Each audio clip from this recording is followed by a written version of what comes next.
안녕하세요. 사연 읽어주는 남녀입니다. 오늘도 와주셔서 감사드리며 오늘의 사연 시작하겠습니다. 안녕하세요.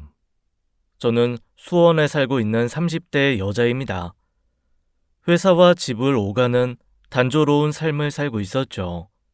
그러다 3년 전 회사 근처 카페에서 한정우라는 남자를 만났습니다. 37, 서울에서 증권회사 다닌다던 그 남자, 저를 보자마자 번호를 달라고 하더라고요. 살면서 그렇게 적극적인 남자는 처음이었어요. 심장이 두근거렸다기보다 어안이 벙벙했죠. 이런 남자가 나한테 왜 대시를 하나 싶었습니다. 그는 다정하고 자상했어요. 저는 그렇게 3년을 연애했습니다. 문제는 제 나이였죠. 34. 결혼 시장에서는 유통기한 코앞인 나이였습니다. 마트에서 오늘까지 할인 스티커 붙은 제품 있잖아요. 제가 딱 그 신세였죠. 명절만 되면 부모님의 잔소리 폭격이 시작됐어요. 서진아, 너 대체 언제 시집 갈 거야? 엄마 친구 딸은 벌써 둘째 낳았다더라. 더 늙으면 누가 널 데려가? 지금도 간신히 팔릴까 말까 한판인데. 남들은 손주 재롱에 입이 찢어지는데 난 네 걱정에 입만 마른다. 35 넘으면 좋은 남자 다 빠지고 찌꺼기만 남아. 지금이 마지막 기회야. 명절 용돈 받으러 갔다가 인생 컨설팅을 받고 오는 게 연례 행사였죠. 통장 잔고는 안 늘어도 스트레스는 복리로 불어났습니다.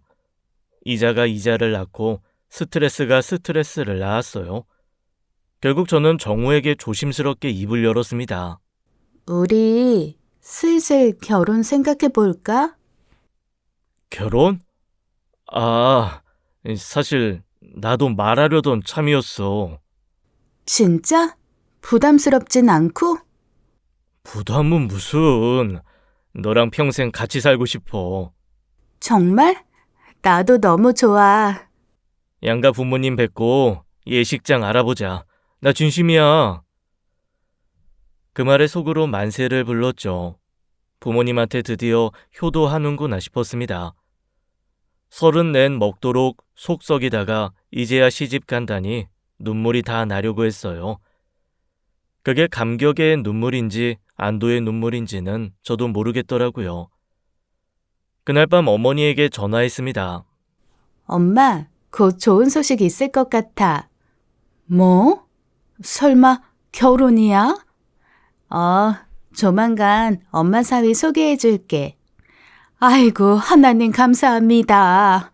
부처님도 감사합니다. 조상님들도 감사합니다. 종교 총동원이시더라고요. 무당 빼고 다 부르신 것 같았어요. 전화를 끊고 거울 앞에 섰습니다. 웨딩드레스 입은 제 모습을 상상해봤죠. 입꼬리가 귀까지 올라갔어요. 세상 모든 게 제 자리를 찾아가는 것 같았습니다. 그 달콤한 평온함 속에서 저는 깊이 잠들었죠. 인생에서 가장 달콤한 밤이었습니다. 물론 그때는 몰랐어요. 이게 재앙의 서막이라는 걸요. 며칠 뒤 저는 정우와 수원역 근처 고깃집에서 저녁을 먹고 있었어요. 삼겹살이 노릇하게 익어갈 때쯤 낯익은 얼굴이 가게로 들어왔죠. 정우의 절친이라는 최민혁이었습니다. 36, 정우랑 어릴 때부터 친했다는 남자였어요. 아이, 정우야, 여기서 보네. 나 밥 먹으러 왔는데 잘 됐다. 합석해도 돼? 야, 민혁아. 당연하지. 앉아. 저는 속으로 좀 불편했지만 내색하지 않았어요. 연인끼리의 저녁이 갑자기 회식이 돼버린 기분이었죠. 그래도 정우 친구니까 참았습니다. 술잔이 몇 순배 돌았을 때 정우가 자리에서 일어났어요. 나 화장실 좀 다녀올게. 정우가 사라지자마자 민혁의 눈빛이 달라졌습니다. 민혁이 제 쪽으로 몸을 바짝 기울이더니 입을 열었죠. 서진 씨, 가까이서 보니까 진짜 예쁘시네요. 아이, 정우 그 녀석이 과분한 여자 만났어요. 솔직히 처음 봤을 때부터 느꼈는데 서진 씨 같은 분이 왜 정우랑 사귀나 싶었거든요. 솔직히 내 친구지만 객관적으로 봤을 때 서진 씨한테 안 어울려요. 저는 대답 대신 고기를 뒤집었어요. 불편함이 연기처럼 피어올랐죠.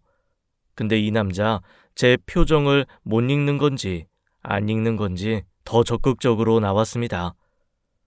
저 연봉도 정우보다 훨씬 높아요.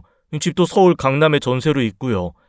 차도 최근에 외제차 뽑았는데 정우는 아직도 국산차 굴리잖아요. 능력으로 보면 제가 훨씬 낫죠. 서진 씨처럼 예쁜 분은 그 정도 대우 받아야죠. 속으로 실소가 나왔어요. 연봉 자랑, 집 자랑, 차 자랑. 본인 입으로 3종 세트를 읊는 남자는 처음 봤습니다. 자기소개서를 라이브로 발표하시나 싶었죠. 저 남자친구 있어요. 바로 옆자리에 앉았던 사람이요. 에이, 결혼 전에는 누가 누굴 만나든 상관없는 거 아니에요? 반지 끼기 전까진 다 솔로나 마찬가지잖아요. 저한테도 한 번만 기회 주시면 안 될까요? 딱 한 번만요. 밥 한 번만 같이 먹어봐요. 제가 정우보다 얼마나 나은 남자인지 보여드릴게요. 그러더니 제 손을 슬쩍 잡았습니다. 소름이 확 돋았어요. 저는 손을 확 빼며 언성을 높였죠. 지금 뭐 하시는 거예요? 할 일 없으면 고기나 구워요. 서진 씨가 너무 마음에 들어서 그래요. 이런 감정 처음이에요. 연락 한번 주세요. 절대 후회 안 하실 거예요. 진심이에요. 저는 어이가 없어서 민혁을 똑바로 쳐다봤습니다. 세상에 이런 인간이 있구나 싶었어요. 친구 여자친구한테 작업을 거는 것도 모자라 당당하기까지 하다니요. 저는 피식 웃으며 입을 열었죠. 아저씨, 연봉 자랑하기 전에 거울부터 보고 오세요. 외제차가 얼굴까지 업그레이드 해주진 않거든요. 자신감은 실력에서 나오는 거지 착각에서 나오는 게 아니에요. 민혁은 제 말에 기죽기는커녕 피식 웃더라고요. 와, 서진 씨 성격 확실하시네. 그런 것도 좋아요. 저 이런 스타일 좋아하거든요. 강한 여자. 솔직히 더 마음에 들어요. 저는 어이가 없어서 한숨이 나왔어요. 욕을 먹고도 긍정으로 받아들이는 인간은 처음 봤습니다. 멘탈이 강철인 건지, 뇌가 티타늄인 건지, 아니면 없는 건지 구분이 안 됐어요. 지금 친구 여자친구한테 작업 거는 거예요? 정우 화장실 갔다고 이러는 거예요? 진짜 실망이네요. 작업이 아니라 진심이에요. 서진 씨, 저 진짜 진심이거든요. 이렇게까지 말하는 거 제 성격에 안 맞아요. 근데 서진 씨 보니까 그냥 안 되겠더라고요. 첫눈에 반했어요. 정우한테는 미안하지만 어쩔 수 없어요. 마음이 가는 걸 어떡해요? 뻔뻔함에도 레벨이 있다면 이 인간은 만렙이었습니다. 저는 목소리를 높였어요. 정신 똑바로 차리세요. 다시는 이런 짓 하지 마세요. 불쾌해요. 정우 친구니까 참고 있는 거예요. 한 번만 더 이러시면 정우한테 다 말할 거예요. 민혁은 전혀 기죽지 않더라고요. 오히려 피식 웃으며 저를 뚫어지게 쳐다봤습니다. 그 눈빛이 너무 이상해서 소름이 돋았어요. 말해도 돼요. 상관없어요. 아무리 발버둥 쳐도 소용없어요. 서진 씨, 결국 내 여자가 될 거예요. 운명이에요, 이건. 두고 보세요. 뭐라고요? 미쳤어요? 취했어요? 무슨 소리 하는 거예요? 미친 거 아니에요. 그냥 확신이 있는 거예요. 곧 서진 씨가 먼저 나한테 연락하게 될 거예요. 분명히 그렇게 될 거예요. 기다릴 테니까 걱정 마세요. 저 기다리는 거 잘해요. 세상에 이런 인간이 존재하는구나 싶었어요. 자신감과 망상의 경계를 화끈하게 넘어버린 사람이었죠. 정신병원에서 탈출한 게 아니라 아예 입원 자체를 안 한 케이스 같았습니다. 현대 의학도 많이 발전했다지만 이런 지랄병은 못 고치나 봐요. 그때 정우가 화장실에서 돌아왔어요. 어? 뭐야, 무슨 일이야? 분위기가 왜 이래? 저는 참았던 게 한꺼번에 터졌습니다. 네 친구가 나한테 작업 걸었어. 네가 자리 비우자마자 연락처 달라고 손까지 잡았어. 자기가 너보다 나은 남자라고, 내가 결국 자기 여자가 될 거라고 했다고. 뭐? 민혁아, 이게 무슨 소리야? 정우는 당황한 표정으로 민혁을 쳐다봤어요. 민혁은 웃으면서 손사래를 치더라고요. 아, 야, 오해야, 오해. 술 먹다 보니까 분위기가 좀 이상하게 흘러간 것 같은데 내가 그런 뜻으로 한 말 아니거든. 서진 씨가 좀 예민하게 받아들이신 것 같아. 아, 그냥 예쁘시다고 칭찬한 건데 오해가 생긴 것 같네. 저는 귀를 의심했어요. 방금 전까지 넌 내 여자가 될 거야 라고 한 입으로 오해라니요. 저 입에서 나오는 말은 휘발유인가 싶었습니다. 뱉자마자 증발해버리나 봐요. 오해? 지금 나보고 거짓말쟁이라는 거니? 손잡은 것도 오해야? 서진 씨, 진정하세요. 술자리에서 제가 농담이 좀 과했나 보네요. 정우야, 진짜 오해야. 내가 왜 네 여자친구한테 그래? 서진아, 일단 좀 진정하고. 정우야, 나 먼저 갈게. 이 자리에 더 있기 싫어. 서진아, 잠깐만. 얘기 좀 하고 가. 저는 정우의 만류를 뿌리치고 가게를 나왔어요. 밤 공기가 차갑게 얼굴을 때렸지만 속은 더 차가웠죠. 분노에 찬 발걸음으로 집을 향해 걸었습니다. 그날 이후 저는 정우의 연락을 며칠간 씹어버렸어요. 전화가 오면 거절 버튼을 눌렀고 문자가 오면 일십을 날렸죠. 정우는 포기를 모르는 남자였습니다. 하루에 10통씩 전화가 왔어요. 문자는 셀 수도 없었죠. 서진아, 제발 전화 좀 받아. 진짜 미안해. 민혁이한테 내가 확실하게 얘기했어. 우리 집으로 와. 얼굴 보고 얘기하자. 제발 이러지 마. 일십 당하면서도 계속 문자를 보내는 걸 보니 진념 하나는 대단했어요. 그 진념을 연애 말고 주식에 썼으면 부자가 됐을 텐데 말이죠. 결국 저는 정우의 끈질긴 부탁에 못 이겨 수원에 있는 정우 집으로 향했습니다. 현관문을 열고 들어서자 술 냄새가 확 풍겼어요. 거실에는 정우와 민혁이 나란히 앉아 소주를 마시고 있었죠. 둘 다 이미 얼굴이 벌겋게 달아올라 있었습니다. 저는 민혁을 보자마자 얼굴이 굳어졌어요. 왜 이 인간이 여기 있어?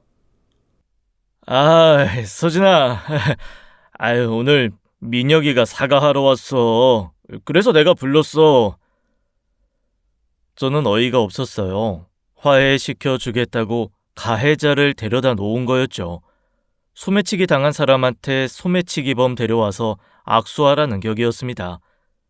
민혁이 자리에서 일어나 제게 다가왔어요. 그리고 고개를 숙이며 입을 열었죠. 서진 씨, 지난번 일은 정말 죄송합니다. 술이 과해서 제가 실수를 했어요. 진심으로 반성하고 있습니다. 앞으로 절대 그럴 일 없을 거예요. 제가 원래 그런 사람 아닌 거 정우도 알아요. 한 번만 용서해 주세요. 서진아, 민혁이가 진심으로 반성하고 있어. 얘가 원래 나쁜 놈 아니야. 술 먹고 실수한 거야. 얘가 어릴 때부터 같이 자란 내 절친이거든. 나한테 형제 같은 놈이야. 부모님도 민혁이 잘 알아. 우리 엄마가 민혁이 밥도 차려줬어. 형제 같은 놈이 친구 여자친구한테 작업을 걸어? 그러니까 술 때문에 그랬다니까. 서진아, 제발. 예비 와이프랑 내 절친이 사이가 안 좋으면 내가 결혼 생활을 어떻게 편하게 하겠어? 친구 이놈 하나여서 매번 얼굴 봐야 하는데 어떡해. 서진아, 내 얼굴 좀 봐서 한 번만 넘어가줘. 저는 한숨이 나왔어요. 결혼을 앞두고 이런 일로 싸우고 싶지 않았습니다. 정우 얼굴에 철판 깔고 비비는 것 같아서 기분이 찝찝했지만 그래도 정우를 위해 일단 받아주기로 했죠. 사랑하면 이 정도는 참아야 하는 건가 싶기도 했고요. 알았어. 근데 다음에 한 번만 더 이러면 그땐 진짜 용서 없어? 어색한 분위기 속에서 셋이 함께 술을 마시기 시작했어요. 공기가 무거웠죠. 정우는 분위기를 띄운다며 연거푸 소주를 들이켰습니다. 아자, 우리 다 같이 한잔하자. 오늘 화해 기념이야. 원샷. 아이, 자, 민혁아, 너도 마셔. 아이, 서진아, 너도. 그래, 서진 씨 한 잔 받아요. 제가 따를게요. 네. 아유, 좋다. 야, 이게 화해지. 우리 셋이서 앞으로 잘 지내보자. 진짜야. 원샷. 정우는 금세 만취해버렸어요. 화해 분위기 만들겠다고 혼자 원샷을 10번은 한 것 같았죠. 제가 한 잔 마실 때 정우는 3잔을 비웠습니다. 비틀거리며 방으로 들어가더니 침대에 쓰러져 코를 골기 시작했어요. 분위기 띄우러 온 사람이 제일 먼저 뻗어버리다니요. DJ가 첫 곡 틀자마자 퇴장한 격이었죠. 저도 술이 적당히 올라 머리가 어지러웠습니다. 몸이 천근만근 무거웠죠. 저는 민혁에게 말했어요. 정우도 취해서 자니 오늘은 이만 파해요. 민혁 씨도 이제 그만 집에 가서 쉬세요. 하지만 민혁은 움직이지 않았습니다. 자리에 앉은 채 저를 뚫어지게 쳐다보더라고요. 그 눈빛이 고깃집에서 봤던 그 눈빛이었어요. 등줄기가 서늘해졌죠. 민혁이 갑자기 제 옆으로 바짝 다가와 앉았습니다. 서진 씨, 정우보다 내가 더 좋은 남자야. 진짜야. 정우는 서진 씨한테 과분해. 아까 내가 사과한 거 있잖아. 그거 정우 때문에 한 거야. 내 진심은 변한 적 없어. 뭐라고요? 지금 무슨 소리예요? 됐고, 일어나요. 가세요. 나 진심이야. 서진 씨 처음 봤을 때부터 마음에 들었어. 이건 운명이야. 저는 취기 속에서도 위험을 감지했어요. 뒤로 물러나려 했죠. 그 순간 민혁이 제 손목을 확 붙잡았습니다. 내 말이 맞았지? 결국 둘이 이렇게 될 거라고. 나 미쳤어? 정우 옆방에 있어. 소리 지른다. 정우? 저 상태면 내일 아침까지 못 일어나. 걱정 마. 민혁은 저를 바닥에 밀어 넘어뜨렸어요. 그리고 위로 덮치려 했죠. 술 냄새가 코를 찔렀습니다. 저는 있는 힘을 다해 발버둥 쳤어요. 소리를 질러도 정우는 코만 골았죠. 민혁 손이 제 치마 속으로 들어갔습니다. 저는 급하게 손에 잡히는 것을 찾았어요. 그때 손끝에 뭔가 차가운 게 닿았죠. 소주병이었어요. 저는 그걸 잡아 그대로 민혁의 머리를 향해 힘껏 내리쳤습니다. 퍽. 민혁은 비명을 지르며 머리를 감싸쥐고 옆으로 쓰러졌어요. 피가 흘러내렸죠. 저는 헐떡이며 민혁을 내려다봤습니다. 그때 깨달았어요. 고깃집에서 제가 했던 말이 있었죠. 다음에 한 번만 더 이러면 용서 없다고요. 약속은 지켜야 하는 거라고 저는 배웠습니다. 그래서 소주병으로 머리를 깨주는 걸로 약속을 지켰네요. 참 교육적인 밤이었죠. 민혁은 머리에서 피를 흘리며 바닥에서 신음했어요. 저는 소주병을 내려놓고 휴대폰을 집어들었습니다. 112에 전화를 걸었어요. 여보세요? 신고할 게 있어요. 어떤 미친 새끼가 저 성추행하려고 해서 제가 소주병으로 머리 쳤어요. 네? 죽진 않은 것 같고 지금 피 흘리고 있어요. 전화를 끊고 나니 온몸에서 힘이 빠졌습니다. 민혁은 바닥에서 신음하며 피를 흘리고 있었죠. 정우는 여전히 옆방에서 코를 골고 있었어요. 세상에 이런 상황이 있나 싶었습니다. 여자친구가 성추행 당했는데 코 고는 남자친구라니. 방범 기능이 완전히 고장난 거였죠. 곧 경찰과 119 구급대가 도착했어요. 민혁은 들것에 실려 병원으로 이송됐습니다. 머리에서 피를 흘리면서도 저를 노려보더라고요. 그 눈빛이 억울하다는 건지 원망하는 건지 모르겠지만 저는 단호하게 외면했어요. 제 치마에 손을 넣었을 때부터 저놈은 머리가 터지든 손목이 날아가든 결정된 거였죠. 저는 경찰차에 타고 경찰서로 갔습니다. 사건 경위에 대해 조사를 받았죠. 그래서 소주병으로 머리를 때린 이유가 뭐죠? 제가 밀어도 안 떨어지고 제 위로 올라와서 절 덮치려고 했어요. 손이 제 치마 속까지 들어와서 팬티를 벗기려고 했어요. 손에 잡히는 게 소주병이라 그걸로 때렸어요. 안 때렸으면 제가 당했어요. 정당방위 주장이시네요. 알겠습니다. 조사가 끝난 뒤 저는 새벽녘에 풀려났어요. 택시를 타고 집으로 돌아왔죠. 피곤했지만 잠이 오지 않았습니다. 천장을 멍하니 바라보다가 해가 떴어요. 다음 날 오후 정우에게서 전화가 왔습니다. 서진아, 나 지금 일어났는데 집에 피가 있어. 민혁이한테 연락했더니 병원이래. 대체 무슨 일이야? 네가 취해서 잔 사이에 민혁이 그 개새끼가 나 덮치려고 했어. 그래서 내가 소주병으로 머리 깨졌어. 왜? 뭐? 민혁이가? 그래서 경찰서 갔다 왔어. 성추행 미수로 신고도 했고. 전화기 너머로 정우가 한참 말이 없었어요. 충격 받았나 싶었죠. 그런데 정우의 다음 말에 제가 충격을 받았습니다. 네가 민혁이한테 오해할 만한 행동한 건 아니고? 뭐라고? 민혁이가 원래 점잖은 놈이거든. 술자리에서 네가 좀 과하게 스킨십한 건 아니야? 민혁이가 착각할 만한 행동을 했다든가. 저는 귀를 의심했어요. 제가 방금 뭔 개소리를 들은 건지 순간 뇌에 입력이 안 되더군요. 성추행 당할 뻔한 여자친구한테 이게 할 소리인가요? 피해자한테 네가 잘못한 거 아니냐고 묻는 인간은 처음 봤습니다. 처음은 아니었죠. 뉴스에서 많이 봤어요. 그런 인간들. 내 남자친구가 그 부류일 줄은 몰랐을 뿐이죠. 너 지금 나한테 그 말이 하고 싶었던 거야? 네 친구 편드는 거야? 편드는 게 아니라 객관적으로 보자는 거지. 민혁이가 진짜 그럴 놈이 아니거든. 미친 새끼 아니야 이거? 저는 말문이 막혔어요. 분노가 치밀어 올랐죠. 더 이상 대화할 가치를 못 느꼈습니다. 저는 아무 말 없이 전화를 끊어버렸어요. 그리고 멍하니 앉아 있었죠. 3년이었습니다. 3년을 만난 남자가 이런 인간이었어요. 저는 정우에 대한 실망감으로 연락을 끊어버렸어요.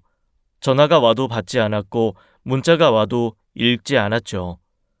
3년 사귄 남자가 성추행범 친구 편을 들다니 내가 사람 보는 눈이 이렇게 없었나 싶어서 자괴감이 들었습니다. 어느 날 퇴근 후 회사 정문을 나서는데 낯선 여자가 저를 기다리고 있었어요. 40 초반쯤 되어 보이는 여자였죠. 그 여자가 제게 다가와 입을 열었습니다. 윤서진 씨 맞죠? 저 한정은이에요. 정우 누나요. 잠깐 얘기 좀 할 수 있을까요? 정우 누나라니 처음 듣는 사람이었어요. 정우가 누나 있다는 얘기를 한 적이 있긴 했죠. 저는 불안한 마음으로 근처 카페에 정은과 마주 앉았습니다. 단도직입적으로 말할게요.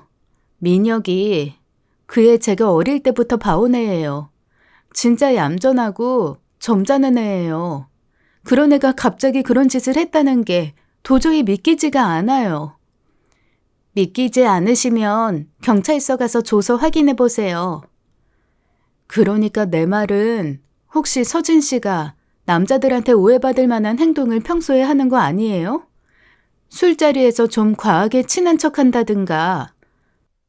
이것들이 쌍으로 난리였어요. 피는 못 속인다더니 DNA가 확실하더라고요. 지금 저한테 무례한 말씀하시는 거 아세요? 무례한 게 아니라 사실 확인이에요. 민혁이가 그럴 애가 아니거든요. 그리고 서진 씨, 그렇게 문란한 행동하시면 결혼 후에도 문제 생겨요. 솔직히 말할게요. 저는 이 결혼 반대예요. 그냥 연애만 하시든지 아니면 깔끔하게 헤어지세요. 저는 잠시 숨을 골랐어요. 분노가 치밀어 올랐지만 여기서 소리 지르면 제가 미친년이 되는 거였죠. 저는 차갑게 웃으며 입을 열었습니다. 아, 네. 그러니까 정리하면요. 남자가 제 치마 속에 손 넣고 팬티 벗기려고 한 건 점잖은 거고, 그걸 막은 제가 문란한 거예요? 가문의 기준이 참 독특하시네요. 성추행범이 점잖은 집안이면 사기꾼은 신사고, 살인마는 영웅이겠네요? 그리고 언니, 저도 솔직히 말할게요. 성추행범 편드는 집안이랑 100년가량 맺을 생각 없으니까 걱정 마세요. 오히려 제가 헤어질까 고민 중이었거든요. 정은의 얼굴이 불그락 푸르락해졌어요. 입을 벌렸다 닫았다 하더니 벌떡 일어났죠. 이런 버르장머리 없는 년을 봤나. 반사다. 정은은 그 말을 내뱉고 자리를 박차고 나가버렸어요. 저는 남은 커피를 천천히 마셨습니다. 버르장머리 없는 년이래요. 성추행범 감싸는 년보다는 낫지 않나요? 정은이 나간 뒤 저는 카페에 홀로 앉아 멍하니 커피잔을 바라봤어요. 손이 떨렸죠. 분노 때문인지 허탈함 때문인지 모르겠더라고요. 얼마 뒤 정우에게서 전화가 왔습니다. 누나한테 얘기 들었어. 왜 그렇게 막말을 한 거야? 누나 엄청 화났어. 나도 화났거든? 막말? 누가 먼저 막말했는지 생각해봐. 성추행 당한 사람한테 문란하다고 한 게 누구야? 그건 아니 누나가 좀 과했을 수도 있는데 그래도 어른한테 그렇게 대들면 안 되지. 저는 피식 웃음이 나왔어요. 어른이요? 나이 먹으면 개소리 해도 되는 자격증이 나오나 봐요. 나도 어서 나이 먹고 그 자격증 좀 받고 싶네요. 저놈한테 쌍소리 좀 하게. 정우가 한숨을 쉬더니 본론을 꺼냈습니다. 서진아, 본론을 말할게. 민혁이 고소 좀 취하해줘. 싫어. 야, 한 번만 봐주면 안 돼? 안 돼. 민혁이 어릴 때부터 형제처럼 지낸 내 절친이야. 걔를 전과자로 만들 순 없어. 그럼 걔 지금 회사에서도 잘리고 그 다음엔 취업도 안 되고 인생 끝나는 거라고. 생각했어야지. 내 치마에 손 넣기 전에. 서진아! 정우가 목소리를 높였어요. 내 친구 콩밥 먹이려는 여자랑 내가 어떻게 결혼을 해? 명절마다 민혁이 얼굴 봐야 하는데 감옥 보낸 여자가 옆에 있으면 내가 무슨 낯으로 민혁이를 봐? 저는 귀를 의심했어요. 이게 지금 무슨 소리지? 가해자 얼굴 보기 민망하다고요? 그럼 피해자는요? 이 새끼가 알면 알수록 개소리를 참 신나게 하더라고요. 야, 한정우. 지금 그게 할 소리야? 그럼 내가 물어볼게. 결혼할 여자 덮치려고 한 놈하고 넌 어떻게 친구를 계속해? 그게 더 이상하지 않냐?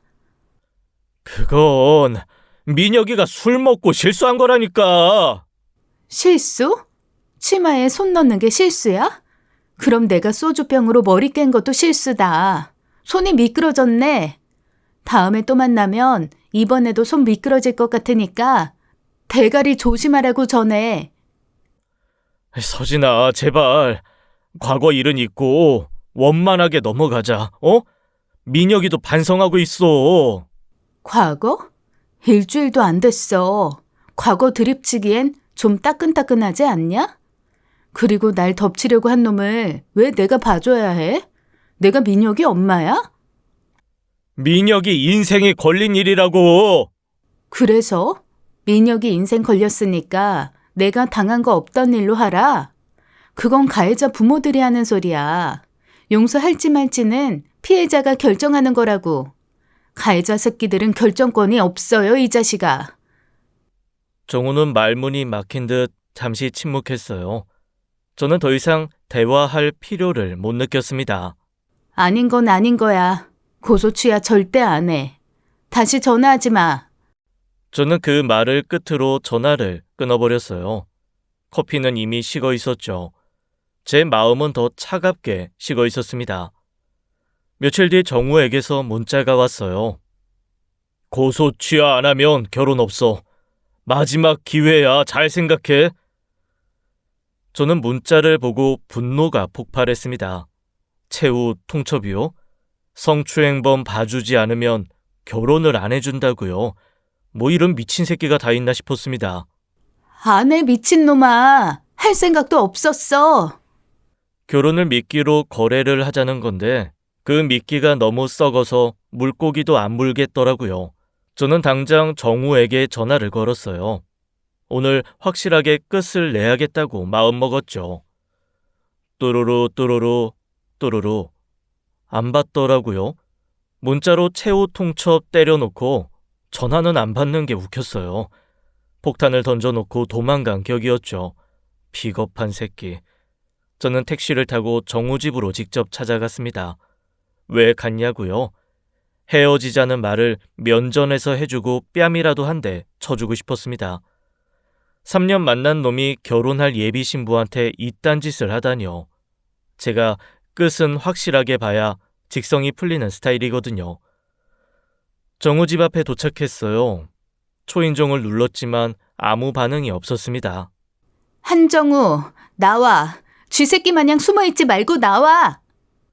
몇 번이고 초인종을 누르며 정우를 불러봤지만 집안은 조용했어요. 도망을 간 건지 진짜 없는 건지 알 수 없었죠. 그때 갑자기 뒤에서 누군가 제 이름을 불렀습니다. 서진 씨. 뒤돌아보니 머리에 붕대를 감은 민혁이 서 있었어요. 제가 소주병으로 깬 자리였죠. 아직도 붕대를 감고 다니는 거 보니까 제대로 깨긴 깼나 봐요. 저는 소름이 돋으며 뒤로 물러났습니다. 뭐야, 다가오지 마. 이번엔 소주병 없어서 그냥 주먹으로 팰 거야. 원펀치 원강냉이다. 서진 씨, 지금 당장 여기서 도망가야 해요.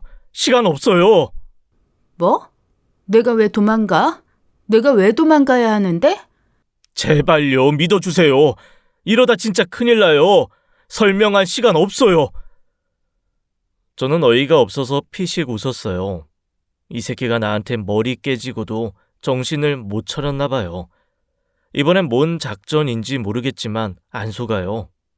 야, 최민혁. 너 같은 놈 말을 내가 왜 믿어? 너 나한테 뭔 짓 했는지 기억 안 나? 머리 깨지니까 기억도 같이 깨졌어? 그건 진짜 죄송했어요. 저도 다 사정이 있었다고요. 근데 지금 그게 중요한 게 아니에요. 제발 저랑 같이 가요. 싫어. 닥치고 꺼져. 저는 단호하게 거부했어요. 이 새끼가 무슨 말을 해도 안 믿을 거였습니다. 그런데 민혁의 표정이 진짜 다급해 보이긴 했어요. 연기치고는 너무 절박했죠. 뭔가 이상한 느낌이 들었습니다. 민혁이 계속 도망가자고 재촉하는 그 순간이었어요. 아파트 엘리베이터가 열리더니 한 여자가 걸어 나왔습니다. 30 중반쯤 되어 보이는 여자였죠. 그 여자는 저를 보자마자 눈에 불을 켰어요. 빠른 걸음으로 다가왔습니다. 저는 누군지 몰라 멍하니 서 있었어요. 옆을 보니 민혁의 얼굴이 하얗게 질려 있었죠. 서진 씨 빨리 도망가요. 제발요. 이러다가 뒤져요. 뭔데 갑자기 그래? 저 여자 누군데? 민혁이 대답하기도 전에 여자가 제 앞에 딱 멈춰섰어요. 숨을 헐떡이며 저를 노려보더라고요. 그리고 입을 열었죠. 네가 윤서진이냐? 나 한정우 마누라다 이년아. 마누라요? 저는 머릿속이 하얗게 변했습니다. 마누라라고요? 정우가 결혼을 했다고요? 뇌가 그 단어를 처리하는 데 시간이 필요했어요. 3년을 만났는데 마누라가 있다고요?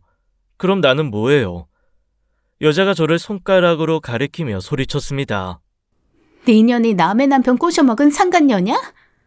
뭐? 잠깐만요. 무슨 소리예요? 정우가 결혼한 적 말이 끝나기도 전에 뺨이 돌아갔어요. 찰싹 눈앞에 별이 보였습니다. 저는 미처 피하지 못하고 비틀거리며 뒤로 밀려났어요. 아, 이게 뺨 맞으면 별이 보인다는 게 비유가 아니었구나 싶었죠. 진짜로 반짝반짝 빛나더라고요. 은하수가 따로 없었어요. 아, 잠깐요. 저 진짜 몰랐어요. 정우가 결혼했다는 거. 몰랐다고? 그 은한 변명을 믿을 것 같아? 3년을 만났으면서 몰랐다고?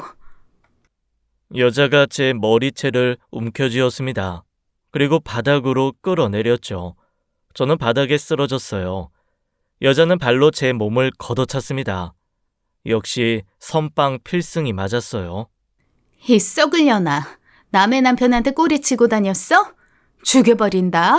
내 애 아빠를 뺏어가? 애요? 애도 있어요. 이런 쌍. 저는 걷어차이면서도 귀를 의심했어요. 마누라의 애까지. 3년 동안 그런 얘기 한마디도 없었거든요. 그 새끼가 진짜 사기꾼이었구나 싶었습니다. 아, 잠깐만요. 저 진짜 몰랐다고요. 정우가 결혼한 줄 몰랐어요. 재수씨 그만하세요. 서진씨는 진짜 몰랐어요. 정우가 속인 거라고요. 민혁이 말리려 했지만 여자는 미친 듯이 저를 폭행했어요. 주먹이 날아오고 발길질이 이어졌죠. 저는 최대한 막으려고 했지만 무리였어요. 저 여잔 팔다리가 4개씩 있는 것 같더라고요. 온몸이 터질 것 같았습니다. 저는 도망치려고 발버둥 쳤어요. 그 순간 여자가 제 머리채를 잡고 저를 던져버렸습니다. 전 계단 모서리에 머리를 세게 부딪혔습니다. 팍! 눈앞이 캄캄해졌어요. 마지막으로 든 생각이 있었죠. 아, 그 새끼가 유부남이었다고? 마누라의 애까지 있는 남자였다고? 사람 인생에 반전이 있긴 하네. 근데 이건 좀 너무하지 않나? 영화도 아니고. 그 생각을 끝으로 저는 의식을 잃었습니다. 온몸이 무겁고 머리가 깨질 듯 아팠어요. 눈을 떠보니 천장이 하얗더라고요. 소독약 냄새가 코를 찔렀습니다. 여기가 병원이구나 싶었어요. 살아있긴 한 거구나. 죽었으면 천국이든 지옥이든 소독약 냄새는 안 나겠죠. 의사가 와서 제 상태를 설명했습니다. 계단에서 굴러 머리에 심한 충격을 받으셨어요. 다행히 뇌출혈은 없는데 뇌진탕이 왔고요. 왼팔이 부러졌고 갈비뼈도 2대가 나갔습니다. 당분간 절대 안정이 필요해요. 왼팔이 부러지고 갈비뼈 2대요. 태어나서 처음으로 뼈가 부러져 봤습니다. 어렸을 때 뼈 부러질까봐 그네도 안 탄 저인데 말이에요. 저는 온몸에 깁스와 붕대가 감긴 제 모습을 내려다봤어요. 거의 미라 수준이었죠. 3년 연애의 결말이 전신 깁스라니. 로맨스로 시작해서 호러로 끝났네요. 저는 간호사에게 부탁해 제 핸드폰을 가져오게 했어요. 그리고 민혁에게 전화를 걸었죠. 최민혁, 나 윤서진이야. 지금 당장 땡땡 병원으로 와. 네? 서진씨, 괜찮아요? 살아있으니까 전화했지. 빨리 와. 할 말 있어. 전화를 끊고 1시간 정도 기다렸어요. 민혁이 병실 문을 열고 조심스럽게 들어왔습니다. 제 꼴을 보더니 얼굴이 새파랗게 질리더라고요. 서진씨, 이게 무슨... 야, 최민혁. 저는 차갑게 웃으며 입을 열었어요. 네 말대로 내가 먼저 연락했네. 기다렸냐? 민혁은 고개를 푹 숙인 채 아무 말도 못했습니다. 고깃집에서 저한테 했던 말 기억나요? 결국 네가 먼저 연락하게 될 거라고. 그래, 연락했다. 근데 이런 상황에서 연락하게 될 줄은 나도 몰랐죠. 인생 참 시발. 거래하자. 성추행 고소 취하해줄게. 대신 지금부터 진실을 다 말해라. 진실이요? 한정우가 대체 누구야? 그 미친년은 뭐고? 나한테 왜 이런 짓을 한 거야? 다 말해. 민혁은 입을 다물고 있었어요. 저는 목소리를 낮췄습니다. 말 안 해?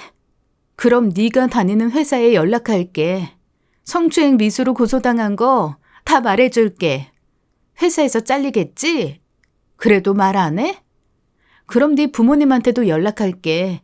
아들이 친구 여자친구 덮치려다가 소주병으로 머리 깨진 거 다 말해줄게. 민혁의 얼굴이 창백해졌어요. 5초 줄게. 5초 안에 입 안 열면 진짜 전화한다. 하나, 잠깐만요. 둘, 알았어요. 말할게요. 셋. 말한다니까! 민혁은 한참을 망설이다가 무거운 입을 열기 시작했습니다. 정우는 서울에 본처가 있어요. 아이도 있고요. 서진 씨는 그러니까 뭐. 서진 씨는 그러니까 내연녀, 상간녀, 첩, 정부, 둘째 마누라, 세컨드. 야, 이씨 그만해라. 저는 숨이 턱 막혔습니다. 3년이었어요.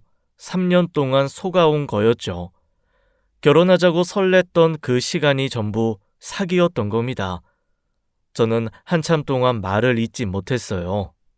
그래서 그게 끝이야? 더 있어? 정우가 서진 씨가 결혼하자고 하니까 골치 아파했어요. 본처한테 들키면 안 되니까요. 그래서 어떻게 떼어낼까 고민하다가 저한테 제안을 했어요. 무슨 제안? 정우가 제가 서진 씨한테 관심 있는 거 알고 있었거든요. 처음 소개받았을 때부터요. 그래서 민혁이 말을 멈췄어요. 저는 다그쳤습니다. 그래서 뭐? 끝까지 말해. 정우가 그랬어요. 어차피 내 첩인데 네가 한번 가져봐라. 나 이제 정리할 거니까. 첩이요? 저는 귀를 의심했어요. 뭐라고? 지금 뭐라고 했어? 첩이요. 정우가 서진 씨를 첩이라고. 자기한테 필요 없으니까 대여해준다고 했어요. 공짜로. 대여요? 첩을 대여한다고요? 그것도 공짜로요? 저는 뇌가 멈추는 느낌이었어요. 첩도 모자라서 대여까지요? 제가 뭐예요? 공유 킥보드예요? 사용료 내면 아무나 탈 수 있는 거예요? 공짜래요. 사용료도 없대요. 무료 나눔이었네요. 당근 마켓에 내놓을 기세였죠. 수원첩 무료 나눔합니다. 직거래 원해요. 저는 온몸이 떨렸습니다. 3년간 연인인 줄 알았는데 첩이었고 그것도 모자라서 친구한테 대여 가능한 물건 취급을 당한 거였어요. 분노가 머리끝까지 치밀어 올랐죠. 세상에 이런 쓰레기가 있나 싶었습니다. 아니, 쓰레기한테도 미안한 비유였어요. 쓰레기는 최소한 분리수거라도 되지. 저놈은 재활용도 안 되는 산업 폐기물이었죠. 민혁이 고개를 푹 숙이며 말했어요. 저도 잘못했어요. 진짜 죄송해요. 제가 그때 정신이 나갔었어요. 용서해주세요, 제발요. 저는 침대 옆에 있던 물컵을 집어들었습니다. 그리고 민혁의 얼굴을 향해 내던졌지요. 물이 민혁의 얼굴에 쏟아졌어요. 꺼져. 다시는 내 앞에 나타나지 마. 나타나면 이번엔 물컵이 아니라 링거대로 머리 깬다? 민혁은 젖은 얼굴로 황급히 병실을 나갔습니다. 문이 닫히고 저는 혼자 남았어요. 손이 부들부들 떨렸죠. 저는 이를 악물었습니다. 반드시 복수하겠다고 다짐했어요. 저 새끼들한테 당한 거 10배로 돌려주겠다고요. 저는 2달간 병원에 입원했어요. 부러진 팔과 갈비뼈를 치료받았죠. 낮에는 재활 치료를 받았습니다. 물리치료사가 팔을 움직여줄 때마다 이를 악물었어요. 아파서 악문 게 아니었죠. 분해서 악문 거였습니다. 밤에는 천장을 바라보며 잠을 이루지 못했어요. 첩이라는 단어가 머릿속에서 떠나지 않았죠. 첩, 대여, 무료 나눔. 그 단어들이 뇌에 못처럼 박혀서 빠지질 않았어요. 눈을 감으면 그 단어들이 천장을 떠다녔습니다. 양을 세는 것도 포기했죠. 양 대신 복수 방법을 세기 시작했어요. 하나, 정우 패기. 둘, 정우 아내도 패기. 셋, 민혁도 패기. 넷, 다 같이 지옥 보내기. 그렇게 세다 보면 새벽이 되더라고요. 그동안 정우에게는 연락 한 통이 없었어요. 3년 만난 여자가 병원에 실려갔는데 연락 한 통이 없었죠. 뭐 지 아내가 때려서 입원한 건데 연락할 면목이 없긴 하겠죠. 그래도 사람이 어떻게 저럴 수가 있나 싶었습니다. 아, 사람이 아니었죠. 산업 폐기물이었어요. 제가 착각했네요. 저는 매일 밤 다짐했습니다. 정우 아내, 민혁, 이 세 놈한테 반드시 복수하겠다고요. 특히 정우 저놈은 제가 직접 박살낼 거였어요. 퇴원 일주일 전 저는 정우의 SNS를 몰래 확인했어요. 스크롤을 내리다가 눈이 번쩍 뜨였습니다. 곧 아이 돌잔치를 한다는 게시물이 올라와 있었어요. 날짜, 장소, 시간까지 친절하게 적혀 있더라고요. 저는 그 게시물을 캡처해서 저장했습니다. 입꼬리가 올라갔죠. 운명이 저한테 기회를 주는 것 같았어요. 고마워요. 인스타 공개 게시물 올려줘서요. 덕분에 제가 찾아갈 수 있게 됐네요. 드디어 퇴원하는 날이 왔습니다. 저는 집에 들러 물건을 챙겼어요. 꼭 필요한 것만 가방에 넣었죠. 저는 곧바로 택시를 잡았습니다. 2시간 뒤 서울의 한 웨딩홀 앞에 도착했어요. 로비에는 돌잔치 안내 현수막이 걸려 있었죠. 하객들이 웃으며 오가고 있었습니다. 행복한 가족잔치 분위기였어요. 곧 지옥이 될 줄도 모르고요. 저는 심호흡을 한 뒤 가방을 어깨에 맸습니다. 그리고 행사장 안으로 들어갔죠. 행사장 안으로 들어가자 화려하게 꾸며진 돌잔치 현장이 눈에 들어왔어요. 정면에 커다란 케이크와 떡 타워가 놓여 있었죠. 하객들이 웅성거리며 자리를 채우고 있었습니다. 다들 웃고 떠들며 행복한 분위기였어요. 무대 앞에는 정우 아내 이수아가 아이를 안고 환하게 웃으며 사진을 찍고 있었죠. 행복한 가족. 아름다운 광경이었습니다. 토할 것 같았어요. 저는 가방 지퍼를 열었습니다. 안에서 골프채를 꺼냈죠. 7번 아이언이었어요. 정우가 저한테 골프 가르쳐 준다고 사준 거였습니다. 오늘 제대로 써먹으려고 가져왔죠. 선물은 역시 실용적인 게 최고예요. 저는 골프채를 들고 무대 앞으로 성큼성큼 걸어갔습니다. 하객들이 술렁이기 시작했어요. 웅성웅성 소리가 커졌죠. 저 여자 뭐야? 골프채 들고 왜 저래? 누구야 저 사람? 정우가 저를 발견했습니다. 얼굴이 굳어지더라고요. 그래, 그 표정이야. 그 표정 보려고 왔어요. 저는 무대 위 마이크를 확 잡았습니다. 그리고 큰 소리로 외쳤죠. 다들 잠깐만. 집중. 다들 제 말 좀 들어주세요.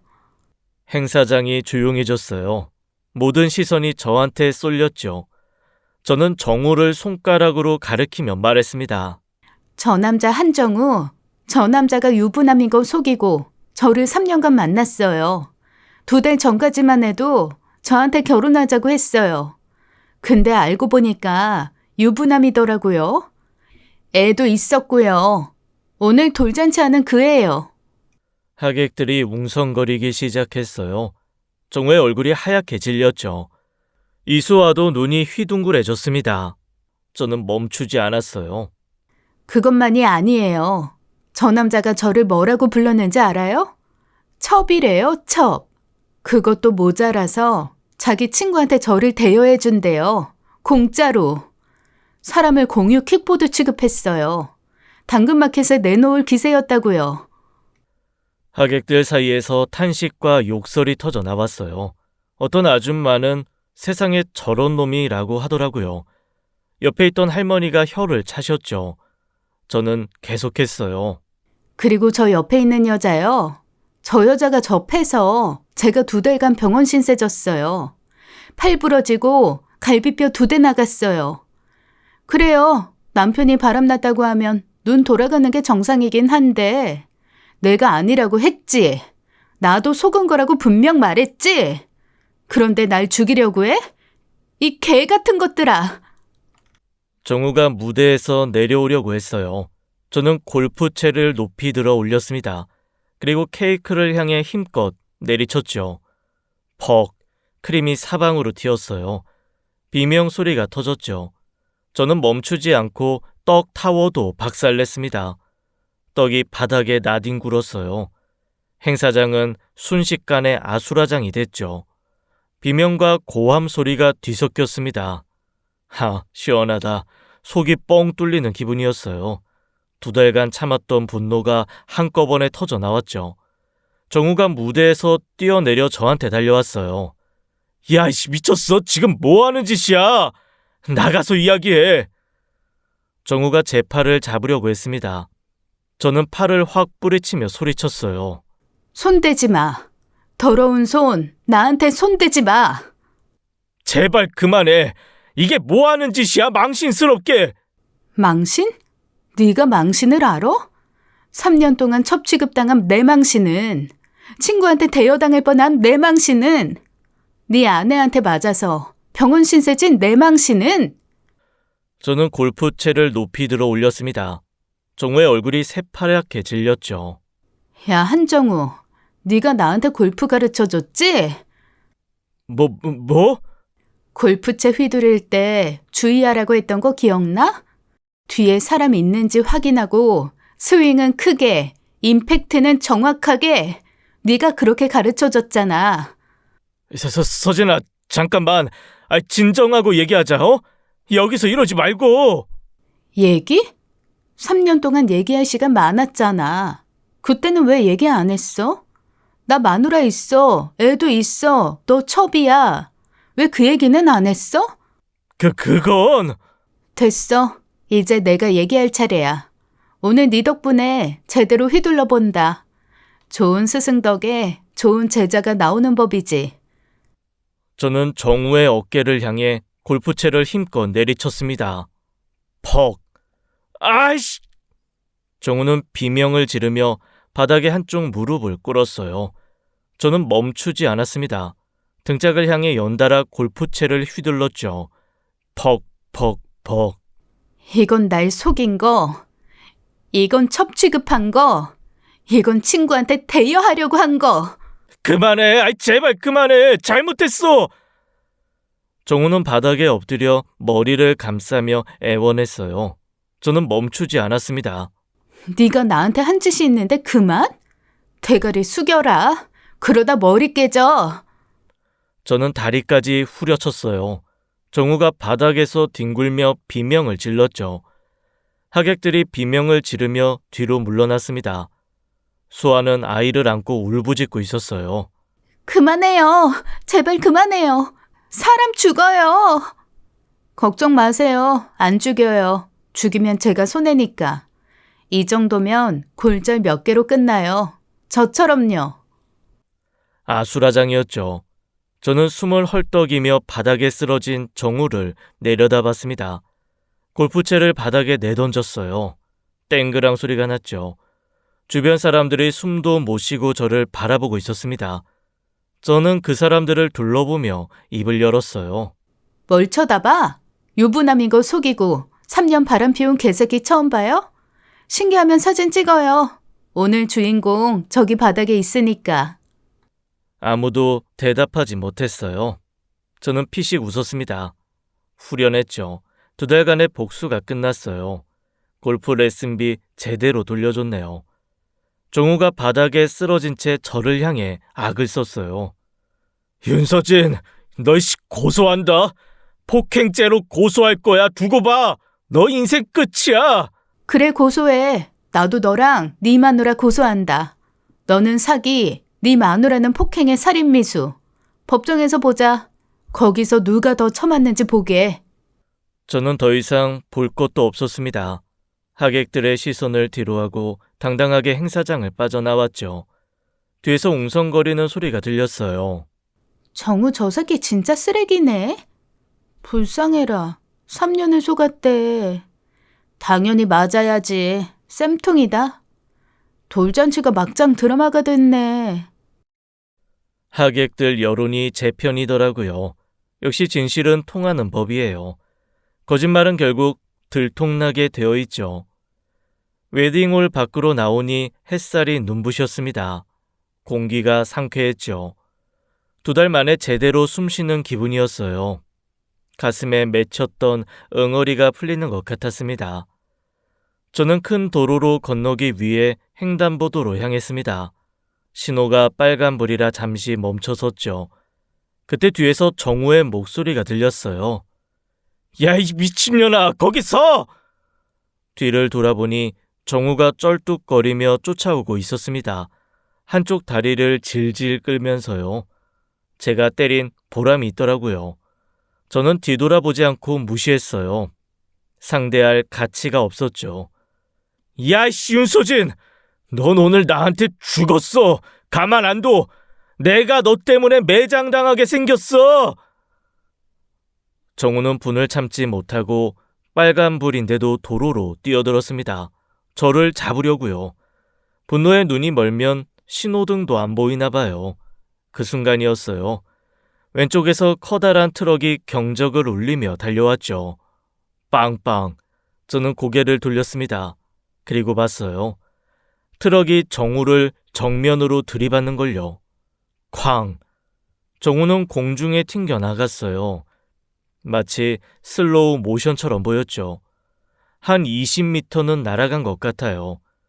그리고 바닥에 처참하게 나뒹굴었습니다. 저는 그 광경을 멍하니 바라봤어요. 주변에서 비명소리가 터졌죠.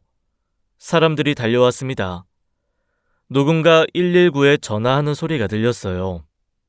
저는 그 자리에 서서 생각했어요. 아, 이게 천벌이구나. 골프채로 때린 건 제가 한 거지만 트럭은 제가 부른 게 아니거든요. 빨간불에 뛰어든 건 저놈 선택이었어요. 자업자득이었죠. 교통법규는 지키라고 있는 거예요. 횡단보도 신호가 파란불로 바뀌었습니다. 저는 천천히 길을 건넜어요. 뒤에서 사이렌 소리가 들려왔죠. 정우는 트럭에 치여 전신마비 판정을 받았어요. 목 아래로는 아무것도 움직일 수 없게 됐죠. 평생 침대 신세가 된 거였습니다. 하늘이 제 대신 복수를 마무리해줬더라고요. 골프채로는 부족했나 봐요. 트럭까지 보내주시다니요. 감사합니다. 아내 이수아는 남편에게 이혼장을 들이밀었어요. 전신마비 남편 평생 간호할 생각은 없었나 봅니다. 그 와중에 위자료까지 뜯어 갔다더라고요. 바람 피운 남편이니 유책 배우자라면서요. 뭐 그래도 제 치료비는 다 받아냈으니 됐어요. 이수아도 피해자인 건 맞았으니까요. 몇 달 뒤 저는 정우가 입원해 있는 병원을 찾아갔습니다. 죽 한 그릇을 들고요. 병실 문을 열고 들어가니 정우가 침대에 누워 있었어요. 천장만 멍하니 바라보고 있더라고요. 이제 그것밖에 못하니까요. 저는 침대 옆 의자에 앉았습니다. 정우야, 나야. 오랜만이다. 정우는 눈동자만 굴려서 저를 봤어요. 입에서 침이 흘러내리고 있었죠. 말도 제대로 못하더라고요. 오늘 날씨 진짜 좋다. 나가 봤어? 산책 좀 해. 아, 맞다. 너 못 걷지? 밥은 먹었어? 죽 가져왔어. 따뜻할 때 먹어. 아, 맞다. 너 팔도 못 쓰지? 저는 숟가락으로 죽을 떴습니다. 정우 입에 넣어주려다가 옆으로 흘렸죠. 죽이 정우 얼굴과 목에 흘러내렸어요. 정우는 부들부들 떨었습니다. 눈에 분노가 가득 차 있었지만 아무것도 할 수 없었죠. 손가락 하나 못 움직이니까요. 아이고, 손이 미끄러졌네. 미안. 왜? 뜨거워? 그냥 참아. 저는 피식 웃었어요. 그리고 자리에서 일어났습니다. 정우야, 남은 평생 천장만 보면서 후회해. 네가 나한테 뭐라고 했는지 기억나? 첩이래. 대여해준대. 그 말 평생 곱씹으면서 살아. 아, 내가 정말 개새끼였구나. 그래서 이런 벌을 받았구나 하면서. 저는 병실을 나왔어요. 뒤에서 정우가 끙끙거리는 소리가 들렸지만 뒤돌아보지 않았습니다. 뿌린 대로 거두는 법이에요. 남을 속이고 이용한 자는 결국 자기가 뿌린 씨앗의 열매를 맛보게 되지요. 정우는 3년간 저를 속였고 첩 취급했고 친구한테 대여하려 했어요. 그 대가로 평생 천장만 보며 살게 됐습니다. 공평하지 않나요? 이 정도면 됐어요. 이 이야기를 듣는 분들께 한마디 할게요. 유부남한테 속지 마세요. 그리고 빨간불에는 절대 뛰어들지 마세요. 교통법규는 지키라고 있는 거예요. 지금까지 사연 읽어주는 남녀였습니다. 끝까지 함께 해주신 여러분 감사드리며 저희는 다음 사연으로 돌아올게요. 감사합니다.